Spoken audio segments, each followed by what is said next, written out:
La guerre en Ukraine a de multiples causes. Il y a des causes ethniques, il y en a d'autres qui viennent tout simplement d'une rivalité entre l'OTAN et la Russie. Mais ce qui m'a intéressé dans le livre qu'a écrit mon invité, eh bien, c'est que l'on parle de beaucoup de causes qui sont liées plutôt à un système mafieux. Enfin, même si le mot mafieux n'est pas adapté, disons un système de gang qui sévissait énormément en Ukraine. Et donc, pour pouvoir parler de ces causes-là, eh bien, j'ai voulu inviter Thierry Marignac, qui a donc écrit le livre La guerre avant la guerre. Je vous mets un lien dans la description pour ceux qui veulent aller chercher le livre chez son éditeur. Et Thierry Marignac, bonjour. Bonjour, Vous êtes donc, merci de m'inviter. vous êtes, je vous en prie. Vous êtes donc journaliste et vous avez écrit plusieurs livres, notamment sur l'Ukraine. Un qui date de 2004, puisque c'est à cette époque-là que vous avez découvert Kiev. Oui, Et enfin, je puis l'ai un écrit en beaucoup plus récent. 2004, mais il est sorti en 2000. Il est sorti en 2006, mais enfin, je l'ai écrit en 2004 pendant la Révolution Orange. Voilà. Et donc, c'est ça qui est intéressant, c'est qu'en fait, dans votre expérience, on voit la révolution orange, on voit ce qu'il s'est passé ensuite, et puis ce qui nous a amené petit à petit à la guerre. Thierry Mérignac, est-ce qu'on pourrait commencer justement par votre première visite en Ukraine pendant la révolution orange? Qu'est-ce que vous avez découvert comme système politique là-bas et surtout comme système euh, est-ce que le mot mafieux convient, enfin, comme système de gang, voilà, gang, je crois que c'est plus adapté. Ouais. On dit mafieux, c'est une facilité parce que on a tous les références Coppola, quoi. Hmm. En réalité, c'est une construction un petit peu différente, un tissu un peu différent, tant en Ukraine qu'en Russie d'ailleurs, puisque les deux pègres sont liés. C'est plutôt un système qui ressemblerait plus à une sorte de cours des miracles un peu structuré, quoi, avec la complication de l'oligarchie. Ce que j'ai découvert là-bas, j'étais là-bas pour faire au départ, j'en ai déjà parlé, je vais me répéter, j'étais là-bas pour faire au départ une enquête sur la toxicomanie. Hmm. J'avais réussi à obtenir une subvention de Georges Soros, enfin de son organisation plus exactement, Oui, subvention oui. assez modeste. Il m'avait loué un studio et payé quelques billets de train. En Ukraine, ça va pas très loin. Et là, effectivement, j'ai été témoin de la révolution orange, puisqu'elle avait éclaté, je sais pas, peut-être une semaine avant que j'arrive. Donc c'était évident que j'allais pas éluder l'histoire en marche sous mon nez. Et puis j'ai vu le fléau des drogues en Ukraine qui s'était répandu comme un incendie de forêt après l'effondrement du mur, auquel il n'y avait pas eu encore de réponse adaptée. La réponse Pour qu'on se adaptée, rende compte, pardon. excusez-moi, pour qu'on se rende compte, vous dites le fléau des drogues, c'est un fléau des drogues comme il y a un fléau de la drogue en France, ou c'est un fléau de la drogue bien pire? Enfin, on était à quel niveau de fléau? On était en situation vraiment d'urgence, quoi. Si vous voulez, j'ai D'accord. fait les banlieues de Kiev, d'Odessa et de Simferopol. Euh, Partout, j'ai marché sur des seringues. Partout, on faisait le travail de réduction des risques à la sortie des laboratoires. Chaque banlieue avait son laboratoire, parfois deux, puisque le phénomène le plus important, c'était le plus grave, c'était la méthamphétamine. Mais il y a aussi, et notamment dans le sud, des laboratoires où ils fabriquent une sorte de paille d'opium, non, enfin un opiacé, une sorte de morphine à partir de la paille d'opium, excusez-moi. Et partout, j'ai vu la police passer chercher son enveloppe. C'était pas, c'était D'accord. comme dans une série américaine, mais là, je l'ai vu. Et j'étais parfois à l'intérieur des laboratoires quand ils sont passés chercher leur enveloppe. Et en fait, après, j'ai découvert que c'était un système, euh, ça allait jusque toute la hiérarchie y participait. Quand D'accord. on voyait avec mon camarade Volodymyr Mousseyev au point d'échange de seringues de l'hôpital numéro 5, on voyait les voitures de patrouille passer dans les allées de l'hôpital et racketter les camés à la sortie de la consultation du VIH. Faut le faire quand même. Et lui, il avait peur de rien, donc il les insultait. Mais après, il m'a dit, tu sais, Thierry, au fond, je leur en veux même pas, parce qu'ils reproduisent ce que font tous leurs chefs. Ça, c'était Et c'est une déjà corruption une. qui remontait, c'est une corruption qui remontait jusqu'au Bon, politique, jusqu'au je dirais ministre. maire, président, etc. Ah d'accord, Jusqu'au ministre. Si vous d'accord. voulez, quand je suis arrivé en 2004, la police, il n'y avait plus de drogue qui circulait. C'était marrant, j'arrivais pour faire une enquête sur la toxicomanie, il n'y avait plus de drogue qui circulait. Parce que la police avait dit non pendant qu'il y a des journalistes, à cause de la Révolution Orange, pendant qu'il y a des journalistes qui sont là, il n'y a rien qui circule. Donc pendant 15 jours, il n'y avait pas grand-chose. Et puis D'accord. après, bon, ils se sont détendus. Et c'est Et si vous voulez, mais Non, allez-y, je vous écoute. Mais si vous voulez, c'est une féodalité particulière dans l'ensemble de féodalités qui constituent la société ukrainienne. On pourrait en dire autant sur certains aspects de la société russe, mais la société russe, elle est construite sur un socle d'État qui a 1000 ans. Il a été périodiquement pénétré par les mafias, périodiquement purgé. La dernière fois, c'était Yeltsin. Et puis le régime actuel, il s'est institué en collaborant avec les parrains qui ont réussi à survivre pendant les guerres sauvages des années 90. Donc le milieu criminel se stabilisant en quelque sorte. En Ukraine, ça s'est jamais stabilisé parce que l'Ukraine, c'est un État qui n'a que 30 ans et où les bandes se sont succédées au pouvoir. C'est la grosse différence. D'accord. Et Voilà. là, en fait, Donc, mais des féodalités comme ça, et quand vous y êtes, en fait, on a plusieurs bandes rivales qui possèdent le marché de l'opium et qui se font des petites guerres, ou ou c'est quelque chose d'assez uni avec un parrain à la tête qui est peut-être un ministre ou non, président. Enfin, bon, il y avait parfois des bandes. Vous savez, dans l'Union soviétique, traditionnellement, comme ils bougeaient beaucoup, c'est les tziganes qui étaient les dealers.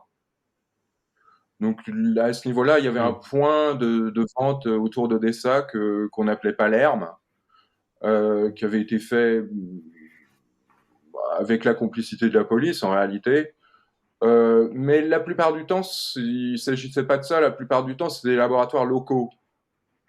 C'est le chimiste du quartier. Et le racket, il est directement de la police. Il y a peu de gros dealers. Il doit y en avoir, mais c'est pour les drogues raffinées. Et les drogues raffinées, faut être très riche pour en consommer en Ukraine. Or, les Ukrainiens sont pauvres. Donc, ils les fabriquent eux-mêmes, comme on fabrique sa vodka en province. Voilà. d'accord. D'accord. Donc on a une multitude de bandes et puis au-dessus un racket qui permet enfin qui arrose toute l'échelle politique, c'est ça? Oui, Et oui, c'est ça. Oui, oui, c'est ça. Bon, d'accord, écoutez, et alors, voilà, et alors, le problème était énorme, hein. La vitesse de progression du sida et de l'hépatite C, qui étaient des phénomènes directement liés, était foudroyante, au point que ça a attiré effectivement l'attention de l'OMS, l'UE, l'ONU, enfin, etc., quoi, les grandes institutions internationales. Et ils ont attribué une subvention qui était une subvention de 100 millions de dollars, mais dans ces cas-là, ils la donnent jamais en une seule fois, les grandes institutions internationales. Donc, c'est en 5 fois. Ils ont envoyé la première partie, la première tranche de 20 millions de dollars, et dans l'audit qui a suivi, ils se sont aperçus qu'il y avait moins de 2% qui avaient servi au but initial. C'est-à-dire que la police, la justice, la médecine s'en étaient mis plein les poches. C'est à partir de là qu'ils ont exigé qu'il y ait une intervention de la société civile par l'intermédiaire des ONG, et que là, l'Occident a mis le pied dans la porte parce qu'ils ont été obligés de modifier la législation, puisque par exemple l'échange de seringues, qui est un élément essentiel pour éviter la contamination du sida, était illégal. Et donc, les institutions internationales, en exigeant l'intervention de la société civile, ont dit il faut modifier la législation sur ce point d'échange D'accord. de seringues. Une fois qu'ils avaient fait ça, ils avaient mis le pied dans la porte parce qu'ils avaient réussi à faire modifier la législation d'un État indépendant. Et ces D'accord. ONG, qui sont philanthropiques, mais pas que, sont aussi bourrées d'agents d'influence, elles sont bardées d'avocats qui ont des tas d'autres projets qui n'ont rien à voir. Voilà. Ok. Et donc elles mettent le pied dans la porte. Comment ça nous amène derrière comment ça nous amène tout ça derrière à la guerre entre enfin à la Russie qui envahit l'Ukraine. C'est là que je bloque, c'est-à-dire parce que pour vous c'est vraiment une guerre de gangs qui dégénère, mais comment on y arrive petit à petit en fait à tout ça? Si vous voulez, on a les Ukrainiens eux-mêmes et puis deux grandes puissances. Donc, Hmm. très clairement, la Russie et puis en gros les Américains. Il y a les Anglais aussi qui ont une présence importante et les Allemands. Euh, bon, les Américains, ils sont connus pour ça, ils s'appuient sur le milieu. Les Russes, ils s'appuient D'accord. sur le milieu qui leur est favorable à eux. Si vous voulez, le pouvoir en Ukraine a été confisqué par les clans de l'Est, qui étaient traditionnellement les alliés de Moscou, jusqu'en 2004 en réalité, jusqu'à ce que Yushchenko parvienne au pouvoir.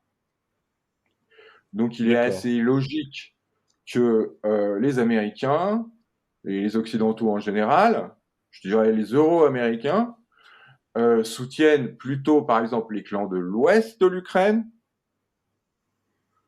et ceux du centre pour arracher le pouvoir à la mainmise des clans de l'Est. Et c'est dans ce sens-là que D'accord. c'est une guerre de gang. Et D'accord. si vous voulez, si vous remontez un petit peu plus loin dans l'histoire jusqu'aux années 90, vous trouvez des racines dans une bande russo-ukrainienne de Brooklyn, de Brighton Beach, où il y avait des grands voyous russes et ukrainiens qui s'étaient importés là-bas et qu'on retrouve en 2014 dans des camps opposés dans la première guerre du Donbass. Ils étaient dans la même bande et ils se tiraient dessus, chacun ayant sa couleur idéologique. D'accord. Donc c'est Oui, dans oui, ce donc sens-là, on est. c'est dans ce Allez-y, sens-là, allez-y. c'est dans ce sens-là que je dis pas que tout, je dis qu'il y a une partie, il y a un certain aspect de cette guerre qui est directement issu d'une guerre du milieu, parce que c'est tous des seigneurs de la guerre là-dedans, ils sont tous rivaux. Donc, D'accord. euh, et il y a le partage des richesses, et il y a le loyer du gaz. C'était ça le truc pour lequel se battaient les oligarques entre eux là-bas. C'était sur le loyer du gaz, c'est ça qui rapportait énormément d'argent. Et c'est ça qui a Ouais. permis à Yanukovych de revenir au pouvoir en 2010 grâce à la princesse Orange, vous savez, avec ses tresses, qui l'a trahi parce, pour une histoire qui avait trait au pipeline, où tout d'un coup, elle n'avait pas sa part. Et donc, elle a fait un renversement d'alliance. Yushchenko est tombé, Yanukovych est revenu. Avec lui, les clans de l'Est. Et puis en revenant, tout d'un coup, il était intouchable. Il se disait, je suis immortel. On m'a évincé en 2004, je reviens en 2010. Donc, le racket Ouais. le racket a été à la mesure de son intouchabilité. C'est-à-dire, il s'est mis à tout prendre. On m'a raconté, mon ami Vova Moseyev m'a raconté que dans une épicerie des Carpates où il gagnait même pas ça dans l'année, il y a tout un coup des fonctionnaires qui sont venus en exigeant $20 000, ce qui est une somme énorme pour l'Ukraine. Et donc ça, mais ça, c'est un Donc racket. Enfin, évidemment, ça a créé un mécontentement populaire. Hmm. oui, mais ça, c'est ce que j'allais dire, c'est que ça, c'est un racket qui crée forcément un mécontentement populaire et qui risque de faire, de renvoyer à une révolution, quoi, de faire ce genre de choses. Et, euh, et du coup, et la place de gens comme, alors, il y a deux noms qui sont beaucoup sortis où on a beaucoup parlé justement de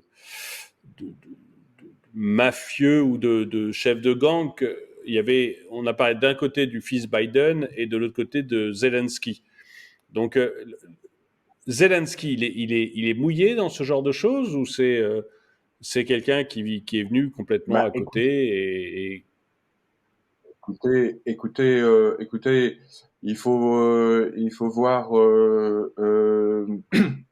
il faut remonter un petit peu plus loin. En 2005, Zelensky, il était pro-Yanukovych. Il était pour le parti des régions. Mhm. Donc, complètement dans le pouvoir qui était plus ou moins, parce que c'est pas si simple que ça, plus ou moins aligné sur les Russes. Euh, D'accord. pour voir, pour bien comprendre qui est Zelensky, enfin, et son équipe, il faut voir qui a produit Zelensky. Celui qui a produit Zelensky, c'est l'oligarque Kolomoïski, qui était propriétaire des studios de télévision qui ont fait la gloire du président de l'Ukraine, et qui après a été son soutien et son bailleur de fonds pendant sa campagne. Mhm. Pourquoi est-ce qu'il a été son soutien et son bailleur de fonds pendant sa campagne? Moi, je reviens à un épisode, un incident qui s'est passé au début 2015, après le Maïdan. Donc, euh, où un soir, j'étais à Kiev, on m'a dit de pas sortir parce que c'est dangereux. Et quand j'ai demandé pourquoi, on m'a dit regarde la télé. Et là, l'oligarque Kolomoïski, qui était président de l'Union des Juifs, propriétaire du club de football Dynamo, et qui entretenait 3 bataillons dans le Donbass pour plusieurs millions de dollars Mhm. par mois, il avait pris le siège de l'entreprise de pipeline. C'est là où je vous disais, c'est le loyer du gaz qui les intéresse, les oligarques. C'est là où il y a de l'argent. Il avait pris donc le siège d'une entreprise de pipeline qui s'appelait Transnaft, parce que Poroshenko, qui était quand même vraiment l'homme des Américains, avait nommé un directeur qui lui plaisait pas. Avec 40 volontaires du bataillon de Dniepr ou Azov, je ne me souviens plus, il a pris le siège de Transnaft. En sortant, il a insulté les journalistes, il en a menacé certains, euh, et voilà. 2 jours après, il est convoqué à l'ambassade américaine, dont il Mhm. ressort doux comme un agneau. Oui, j'ai compris qu'il y avait un conflit d'intérêts entre ma fonction d'homme d'affaires et mon poste de haut fonctionnaire de Dnipropetrovsk. Parce qu'il était haut fonctionnaire de Dnipropetrovsk, il finançait les bataillons nationalistes, il était presque aussi puissant que Poroshenko, vous comprenez? Ces situations féodales, justement, où il y a un grand seigneur qui est presque aussi puissant que le roi. D'accord. Voilà. Et donc, de plus, à l'époque, il était encore propriétaire de la plus grande banque d'Ukraine, celle où les services secrets avaient leur compte. Mais, donc il est convoqué à l'ambassade américaine. Il est humilié en public par le président Poroshenko, qui lui fait signer Mhm. sa démission à la télévision. Il est humilié par les journalistes qui lui imposent de s'excuser, ceux qu'il a insultés à la sortie du siège, et hop, il disparaît pendant 4 ans. On n'entend plus trop D'accord. parler de lui, etc., etc. Et puis tout d'un coup, il y a sa créature, l'actuel président de l'Ukraine, dont tout le monde se connaît le nom, qui sort et qui bat Poroshenko aux élections. Et aussitôt, les Américains, vous D'accord. savez, ils ont là une loyauté à géométrie variable. Donc, ils laissent tomber celui qui n'est pas populaire et ils soutiennent celui qui est populaire. Or, Kolomoïski, c'est l'oligarque le plus, le plus prédateur, un des plus prédateurs de l'Ukraine. Voilà, donc. Alors, quand Seymour Hersh dit il y a quelques jours que la CIA soupçonne l'équipe actuelle au pouvoir en Ukraine d'avoir détourné 400 millions de dollars, c'est pas très étonnant. D'accord. Bah, de toute manière, je crois que Zelensky, de mémoire, s'était fait pincer dans les Panama Papers. Euh, Ouais, les Il Pandora faisait Papers. partie des chefs d'État qui Euh, avaient de l'argent caché. Les Pandora Papers. oui, mais ouais, mais bon, ils en ont tous. Je veux dire, vous voyez, Kolomoïski, qui a certainement été son mentor, donc, et il a des comptes partout. Il est en procès dans le Delaware, vous savez, c'est un État offshore, l'État de Joe Biden d'ailleurs. Il est Oui. en procès dans l'État de Delaware pour détournement d'argent en bande organisée. Ça, c'est le mentor du président actuel de l'Ukraine. Il est aussi accusé au Tatarstan, qui est une république de Russie, mais une république autonome, d'avoir détourné 800 millions de tonnes de gaz. C'est la culture euh, Oui. de, du pays. Et je ne dis pas du peuple, parce que le peuple, il en souffre. Et en fait, si vous regardez les 25 dernières années, le peuple se révolte avec toutes les manipulations qu'il y a derrière, parce qu'il y a de l'argent américain, parce qu'il y a une réaction russe, peu importe. Le peuple se révolte, on soutient un oligarque gangster, et puis ça recommence, et le peuple est obligé de se révolter 5 ou 10 ans plus tard, à nouveau. Et ça, c'est les Ukrainiens D'accord. qui en souffrent. Et ils sont tous au courant de ça. Hein. Et pour ce qui est du fils Biden, alors c'est une rumeur qui a beaucoup circulé, disant qu'il avait des intérêts importants en Ukraine.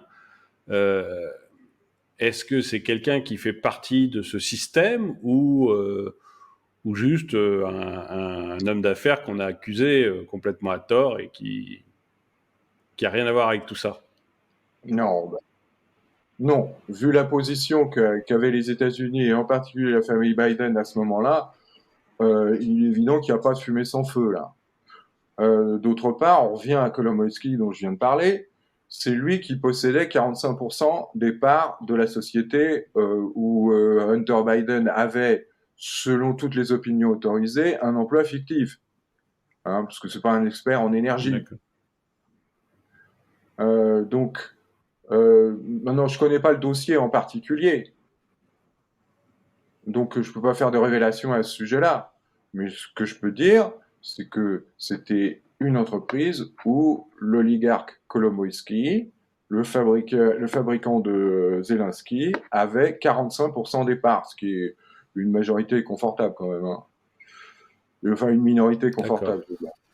Une minorité confortable, oui. Et alors du coup, ok, donc pour Biden, on ne sait pas. Pour Zelensky, on sait qu'il est au moins accusé, enfin il a trempé dans des tournements de fonds, en tout cas il a été accusé de ça, et on a retrouvé beaucoup d'argent en Panama. Euh, Ce qui déclenche après la Russie, la guerre, pardon, l'invasion de la Russie, l'invasion par la Russie, c'est lié aussi à tout ça, à des rivalités entre les gangs de l'Ouest et les gangs de l'Est, comme vous les appeliez tout à l'heure? Bah, écoutez, forcément, de toute façon, parce que la guerre, elle n'a pas commencé le 22 février 2022, hein, elle a commencé bien avant. Elle a commencé en réalité Hmm. en 2014, mais et même en 2000, à la rigueur en 2004-2005, parce que je me souviens quand j'ai quitté Kiev au printemps 2005, le gouvernement avait envoyé 1000 hommes des forces spéciales dans le Donbass. 1000. Mais ça fait beaucoup en forces spéciales. Voilà, il faut comprendre aussi que le Donbass est un endroit où il y a de grosses richesses minières, de grosses richesses de sous-sol. Il y avait la société américaine Chevron qui avait fait des études dans le Donbass en 2013-2014, jusque sous Poroshenko. Ils avaient découvert des gisements de schiste énormes. Mais après audit et études et tout ça, ils se sont dit non, il y a trop de monde à payer. On va pas gagner en rond. Oui. Ils sont partis. Et une fois que Chevron était parti, Shell a suivi immédiatement. Donc, encore une fois, D'accord. c'est tout le système et les Ukrainiens sont les premiers à le payer. Il n'y a aucune critique vis-à-vis d'eux. C'est pas une nature proprement ukrainienne, c'est un système hérité finalement de l'Union soviétique déjà. Donc, quant aux raisons de l'entrée en guerre en Ukraine, on peut se poser, on peut gloser à l'infini. Néanmoins, il y a deux choses. C'est que depuis très longtemps, il y avait une opération de reconquête du Donbass qui était un secret de polichinelle, tout le monde le savait. Moi, j'en ai entendu parler à Kiev, j'en ai entendu parler à Paris. Je fais aucune révélation extraordinaire là. Suivant Hmm. le scénario croate, de la manière dont les Croates ont reconquis la Krajina en 1995. Il y avait même des officiers croates qui s'étaient déplacés à Kiev pour expliquer comment ils avaient fait. Parce que pour eux, un Russe, c'est un orthodoxe comme un Serbe, donc un ennemi. Donc D'accord. ça c'est là où, quand les Russes disent oui, il y aurait eu un nettoyage ethnique et on ne pouvait pas laisser faire ça à nos portes, c'est pas entièrement faux. La seule question, c'est le moment qu'ils ont choisi. Parce que est-ce que c'était vraiment à ce moment-là que ça allait commencer? Pas sûr. Il y a des problèmes de fin de règne. Moi, je suis allé à Moscou en octobre 2021, en automne d'ailleurs. J'ai passé tout l'automne à Moscou cette fois-là. La paranoïa fin de règne était à son comble. La police était un peu sur les dents. Quand on a élevé la statue de mon ami Édouard Limonov sur son cimetière, il y avait un détachement de police très important pour un événement qui était quand même extrêmement symbolique. Donc, et peut-être toutes ces motivations-là, toutes les Hmm. motivations de fin de règne, de pouvoir essouffler, etc. Puisque en 2014, quand il avait récupéré la Crimée, il était déjà en usure du pouvoir, le président russe, et tout d'un coup, sa popularité a regrimpé. Donc ça, c'est aussi une possibilité. Néanmoins, le fait qu'il y ait eu une opération potentielle de reconquête des territoires de l'Est et voire de la Crimée, ça fait aucun doute. Encore une fois, ça n'était pas D'accord. un secret. D'accord. Et alors, une dernière question, parce qu'il y a là aussi beaucoup de rumeurs qui circulent. Donc, l'Europe et les États-Unis fournissent énormément d'armes à l'Ukraine pour pouvoir se battre. Et ce que l'on dit beaucoup, c'est que ces armes, elles sont détournées et elles se retrouvent après vendues à droite à gauche à d'autres pays en fait, et que là encore, les oligarques récupèrent ces armes, les vendent et gagnent énormément d'argent avec ça. Est-ce que c'est quelque chose qui vous semble vrai ou pas du tout? Oui, alors ça fait absolument aucun doute qu'il y a au moins un tiers des armes qui est détourné et revendu ailleurs. Si vous voulez, Hirsch a dit récemment, justement dans le même papier, que il y avait des sociétés offshore qui s'étaient constituées un peu partout dans le monde qui étaient des sociétés écrans pour redistribuer les armes. Des armes, on en retrouve sur le Darknet aussi. C'est des armes plus D'accord. légères.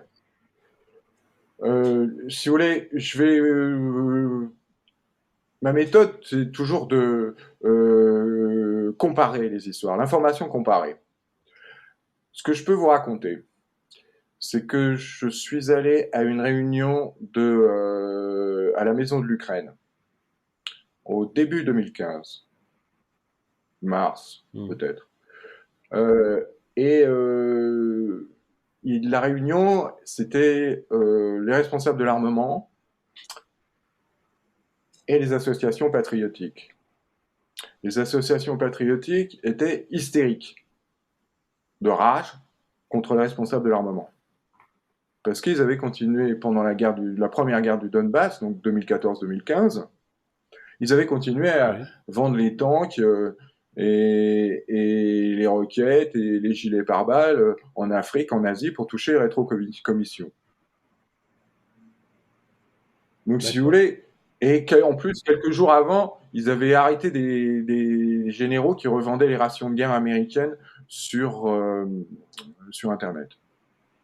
Donc, si vous voulez, ça fait absolument aucun doute, hein. Ça a été confirmé.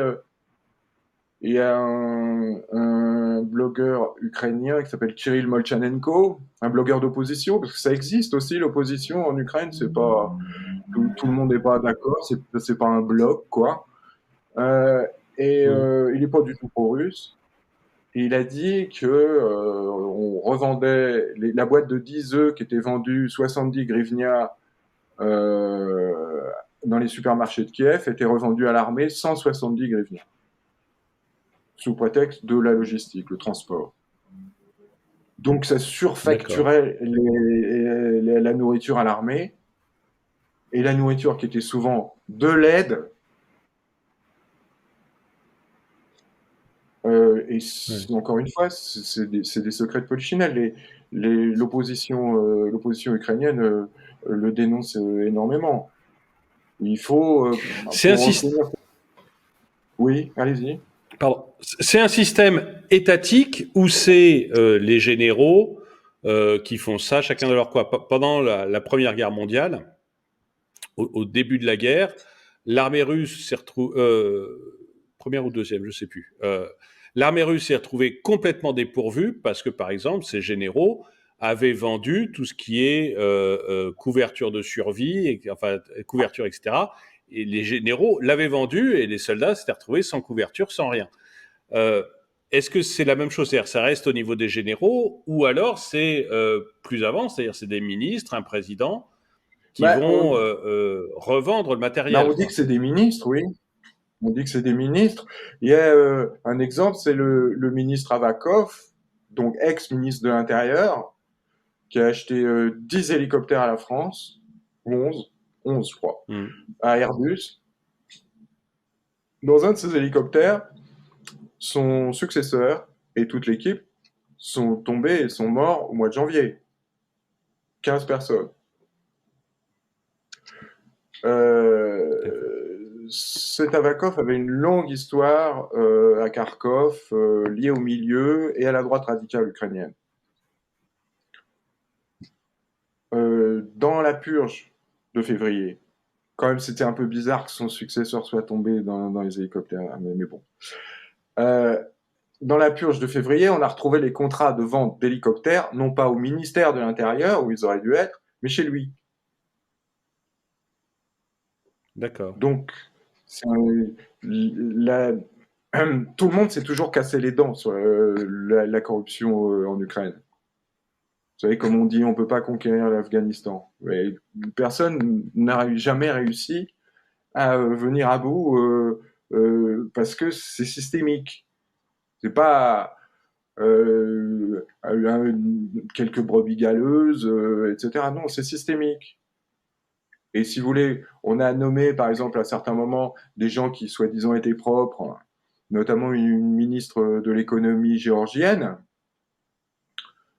et elle a démissionné même pas un an plus tard parce que peut-être qu'elle était propre, mais tous ses subalternes, ils avaient les bonnes vieilles habitudes. D'accord, oui, c'est vraiment quelque chose qui est ancré dans la façon de fonctionner de l'État ukrainien pour le moment. De la culture, des institutions, etc. Vous savez, ouais, bien sûr. C'est cette histoire drôle russe, vous savez, où il y a un type qui arrive à un guichet pour avoir, je sais pas moi, une assurance de voiture ou une bonne place pour sa fille à l'université, et puis il tend l'enveloppe et l'employé qui lui fait face lui dit non, non, on fait plus ça, c'est fini. Et donc le mec il est pas content du tout parce qu'il le veut son truc, son assurance ou la place pour sa fille à Hmm. l'université. Donc il dit bah alors qu'est-ce que je fais, etc. Et l'employé lui répond bah écoutez, si vous voulez donner pour la lutte anticorruption, il y a une boîte à l'entrée. Oui, d'accord. D'accord, d'accord. Oui, la façon de faire a changé, mais pas les habitudes, quoi. Donc, ok. Bon. Eh ben, écoutez, bah, merci pour cette interview, Thierry Marignac. Bah Je écoute, rappelle votre livre, La guerre avant la guerre. Je mets un lien dans la description pour ceux qui veulent aller le chercher. Puis, merci à tous ceux qui ont regardé cette vidéo. Mettez-lui un pouce vers le haut, commentez-la, partagez-la. Merci à ceux qui soutiennent la chaîne. Et je vous dis à tous, eh ben, à très bientôt.